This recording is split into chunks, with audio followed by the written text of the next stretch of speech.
साईबाबांचे अद्भुत जीवन आणि शिकवण. अध्याय 50. गोष्टी. काकासाहेब दीक्षित, श्री टेंबेस्वामी, बाळाराम धुरंधर. 50वा अध्याय हा मूळच्या सच्चरित्रमध्ये 29व्या अध्यायात समाविष्ट होता, ज्यामध्ये तोच विषय मांडला आहे. आता 51वा अध्याय सच्चरित्राच्या येथे 50वा म्हणून समजला गेला आहे. या अध्यायात काकासाहेब दीक्षित, श्री टेंबेस्वामी, बाळाराम धुरंधर यांच्या गोष्टी आहेत. प्रारंभिक. साईबाबांचा विजय असो, जे भक्तांचा आधारस्तंभ आहेत, जे आपला सद्गुरू आहेत, जे आपल्याला गीतेचा अर्थ तपशीलवार समजावून सांगतात आणि आपल्याला शक्ती देतात. साई, आमच्याकडे अनुकूल रीतीने पहा आणि आम्हाला आशीर्वाद द्या. चंदनाची झाडे मलय पर्वतावर वाढतात आणि आपले उष्णतेपासून रक्षण करतात. ढग पाऊस पाडतात आणि आपल्याला थंड आणि ताजेतवाने बनवतात. वसंत ऋतूत फुले बहरतात आणि देवाच्या पूजेसाठी उपलब्ध होतात. त्यानंतर साईबाबांच्या गोष्टी सांत्वन आणि समाधान देण्यासाठीच वाचकांच्या पुढे आल्या. साईबाबांच्या गोष्टी जो सांगतो आणि जो ऐकतो त्याला आशीर्वाद मिळतील आणि तो पावन होईल. चांगल्या प्रकाराने सिद्ध झालेली वस्तुस्थिती आहे की आपण वेगवेगळ्या 100 प्रकारच्या साधना केल्या तरी जोपर्यंत सद्गुरूच्या आशीर्वादांची कृपा होत नाही तोपर्यंत आपण आत्मिक ध्येय साधू शकत नाही. याचे उदाहरण सांगणारी गोष्ट खाली दिली आहे. काकासाहेब दीक्षित, 1864 ते 1926. श्री हरी सीताराम म्हणजे काकासाहेब दीक्षित यांचा जन्म 1864 मध्ये खांडवा येथे ब्राह्मण कुटुंबात झाला. त्यांचे प्राथमिक शिक्षण हिंगणघाट येथे तर माध्यमिक शिक्षण नागपूर येथे झाले. नंतर ते उच्च शिक्षण घेण्यासाठी मुंबईला आले. प्रथम ते विल्सन कॉलेज आणि नंतर एल्फिन्स्टन कॉलेजमध्ये होते. त्यांच्या पदवीनंतर 1883 मध्ये ते LLB आणि सॉलिसिटरची परीक्षा उत्तीर्ण झाले. नंतर त्यांनी सरकारी solicitor messrs little and company आणि मग स्वतःची सॉलिसिटर फर्म सुरू केली. 1909च्या आधी साईबाबांचे नाव काकासाहेबांना माहिती नव्हते, पण नंतर ते लवकरच त्यांचे भक्त झाले. जेव्हा ते लोणावळ्याला राहत होते त्यांची श्री नानासाहेब चांदोरकर या जुन्या मित्राची भेट झाली. दोघांचे काही वेळ बऱ्याच गोष्टींवर बोलणे झाले. काकांनी स्वतःबद्दल सांगितले की जेव्हा ते लंडनला रेल्वेमध्ये चढत होते तेव्हा त्यांना एका अपघाताला सामोरे जावे लागले. त्यांचा पाय सटकला आणि जखमी झाला. 1760 औषधोपचार करूनही त्यांना आराम मिळाला नाही. नानासाहेब त्यांना म्हणाले की त्यांना त्यांच्या वेदनेपासून सुटकारा हवा असेल तर आणि पायाचा लंगडेपणा घालवायचा असेल तर तुम्हाला माझ्या सद्गुरू साईबाबांच्याकडे जायला पाहिजे. त्यांनी साईबाबांबद्दल व्यक्तिगत माहिती दिली. तसेच साईबाबांची वचने पण सांगितली. मी 7 समुद्रापलीकडे असलेल्या माझ्या माणसाला चिमणीच्या पायाला दोरी बांधून खेचल्यासारखे आणतो. त्यांनी अजूनही एक गोष्ट स्पष्ट केली की जर ते बाबांचे कोणी नसले तर त्यांना ते आकर्षित करणार नाहीत आणि त्यांना दर्शनही घडणार नाही.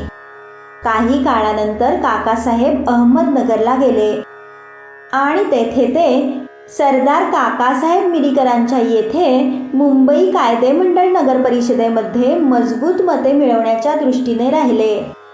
कोपरगावचे मामलेदार श्री बाळासाहेब मिरीकर हे काकासाहेब मिरीकरांचे चिरंजीव होते. ते पण त्याच सुमारास अहमदनगरला घोड्यांच्या प्रदर्शनाला आले होते. निवडणूक कार्यक्रम उरकल्यावर काकासाहेब दीक्षितांना शिर्डीला जावयाचे होते आणि दोन्ही मिरीकर पितापुत्र हे सुद्धा योग्य मार्गदर्शक माणूस शोधत होते ज्याच्याबरोबर त्यांना पाठवता येईल. तिकडे साईबाबा त्यांच्या स्वागताची तयारी करत होते. श्यामला त्याच्या सासऱ्यांची अहमदनगरहून तार आली की त्यांची पत्नी आजारी आहे आणि त्यांनी सहपत्नी भेटण्यास यावे. श्याम बाबांच्या संमतीने सासूबाईंना भेटावयास गेला आणि त्यांची प्रकृती सुधारत असलेली पाहिली. नानासाहेब पानसे आणि आप्पासाहेब गद्रे यांना श्याम प्रदर्शनाच्या वाटेवर भेटला आणि त्यांनी मिरीकरांच्या घरी जाऊन काकासाहेब दीक्षितांना भेटण्यास सांगितले आणि शिर्डीला जाताना त्यांच्याबरोबर त्यांना नेण्यास सांगितले. काकासाहेब दीक्षित आणि मिरीकरांना श्याम आल्याचे सांगण्यात आले. संध्याकाळी श्याम मिरीकरांकडे गेला, ज्यांनी आपली ओळख काकासाहेब दीक्षितांची करून दिली. श्याम आणि काकासाहेब रात्री 10 वाजता रेल्वेने कोपरगाव सोडतील अशी त्यांनी व्यवस्था केली. हे सर्व योजल्यानंतर एक अजब घटना घडली. बाळासाहेबांनी बाबांच्या मोठ्या तसबिरीवरचा पडदा दूर केला आणि तो काकासाहेबांना दाखवला. त्यांना आश्चर्याचा धक्काच बसला. ते शिर्डीला ज्यांना भेटण्यासाठी जाणार होते तेच त्याच वेळी त्यांच्या भेटीला फोटो बनून आले होते. ते जास्तच सद्गतीत झाले आणि त्या फोटो पुढे त्यांनी दंडवत घातले. ही तसबीर मेघाची होती. त्याच्यावरची काच फुटली होती म्हणून मिरीकरांच्याकडे दुरुस्तीला आली होती. आवश्यक दुरुस्त्या झाल्या होत्या आणि ती तसबीर काकासाहेब आणि श्याम बरोबर पाठवण्याचे ठरवले गेले होते. 10च्या आधी ते स्टेशनवर गेले आणि त्यांनी आपापली तिकिटे काढली. जेव्हा रेल्वे आली तेव्हा असे आढळले की द्वितीय श्रेणीचा डब्बा गर्दीने भरलेला आहे आणि अजिबातच जागा नाही. सुदैवाने रेल्वेचा गार्ड काकासाहेबांच्या परिचयाचा निघाला, ज्यांनी त्यांना प्रथम श्रेणीच्या वर्गात बसवले. अशा प्रकारे सुखाचा प्रवास करून ते कोपरगावला उतरले. जेव्हा त्यांनी नानासाहेब चांदोरकरांना पाहिले त्यांच्या आनंदाला पारावारच नव्हता, कारण ते सुद्धा शिर्डीच्या दिशेने जाण्यास निघाले होते. काकासाहेब आणि नानासाहेबांनी एकमेकांना मिठीच मारली. नंतर गोदावरी नदीमध्ये त्यांनी स्नान केले आणि शिर्डीला जाण्यास निघाले.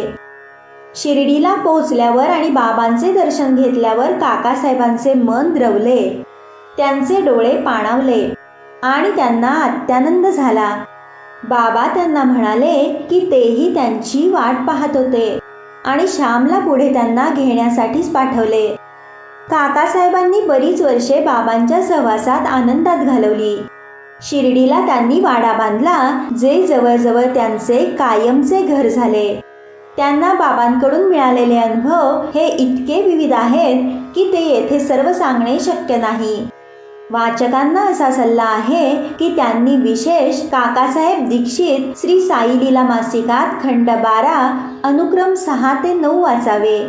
येथे स्पष्टीकरण संपवताना एक घटना नमूद केली आहे. बाबांनी त्यांना धीर दिला व शेवटी म्हणाले ते त्यांना विमानात घेऊन जाणार, म्हणजेच त्यांना सुखकर मरण येणार. हे शब्द खरे ठरले. 5 जुलै 1926ला ते हेमाडपंतांच्या बरोबर रेल्वेने प्रवास करत होते आणि साईबाबांबद्दलच बोलत होते. ते साईबाबांमध्ये खूप तल्लीन झाले होते. अचानक त्यांनी हेमाडपंतांच्या खांद्यावर मान टाकली आणि शेवटचा श्वास घेतला. कुठल्याही प्रकारची वेदना किंवा अस्वस्थता नव्हती. श्री टेंबे स्वामी. आता आपण पुढच्या गोष्टीकडे वळू, ज्यात 2 संतांचे एकमेकांवर कसे बंधुप्रेम होते ते दिसून येते. एकदा श्री वासुदेवानंद सरस्वती म्हणजे श्री टेंबे स्वामी हे राजमहेंद्री म्हणजे आंध्र प्रदेश येथे गोदावरी तीरावर मुक्कामाला होते. ते देवभक्त, परंपरानिष्ठ, ज्ञानी आणि दत्तात्रयाचे योगी भक्त होते. श्री पुंडलिकराव नांदेडचे वकील त्यांच्या मित्रांबरोबर स्वामींना भेटण्यासाठी गेले. ते गप्पा मारत असताना सहजरित्या शिर्डी आणि साईबाबांचा उल्लेख केला गेला.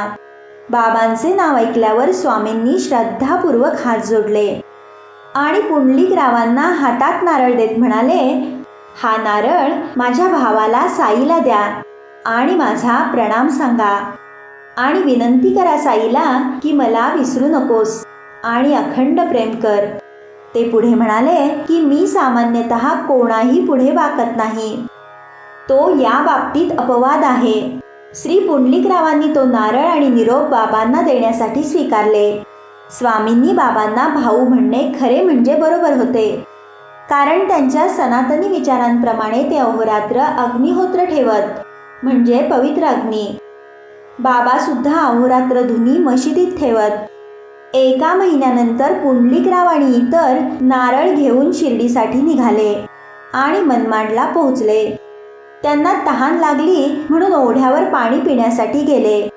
पाणी रिकाम्या पोटी पिऊ नये म्हणून त्यांनी नाश्ता करण्याचे ठरवले व त्यांनी चिवडा काढला तर त्याची चव उग्र लागली आणि त्याचा वास कमी करण्यासाठी कोणाच्या तरी सांगण्यावरून नारळ फोडला आणि त्या चिवड्यात मिसळला.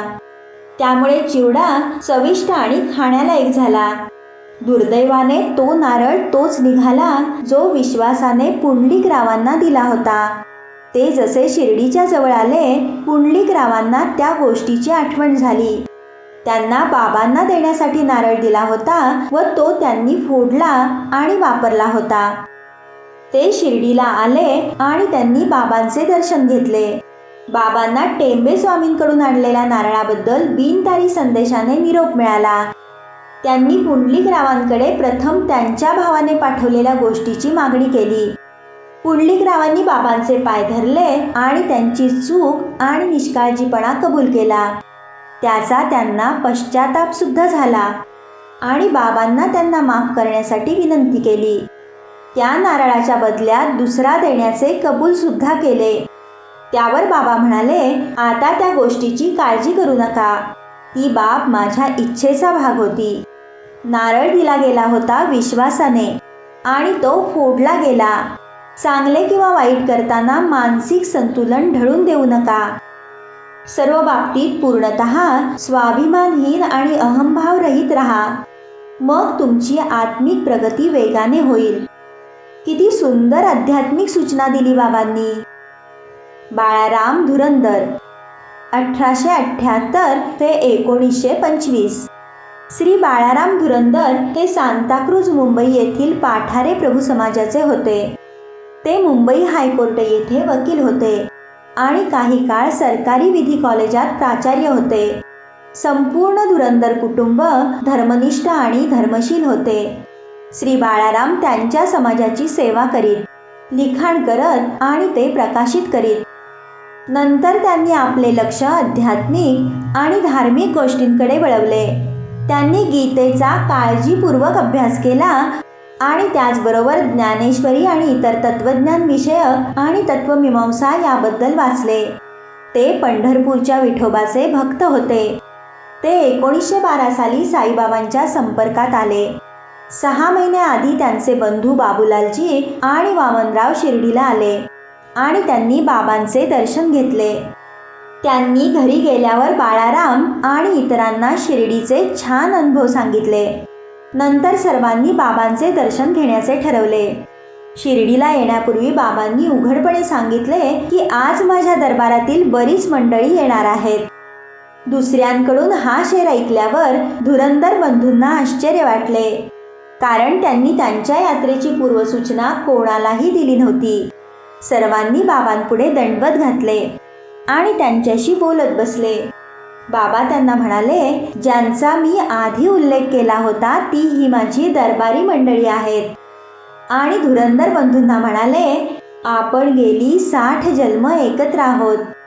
सर्व बंधू नम्र आणि प्रामाणिक होते. ते हात जोडून बाबांच्याकडे पाहत उभे राहिले.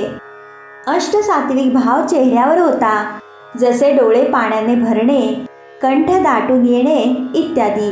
आणि सर्व सद्गतीत झाले आणि सुखावले.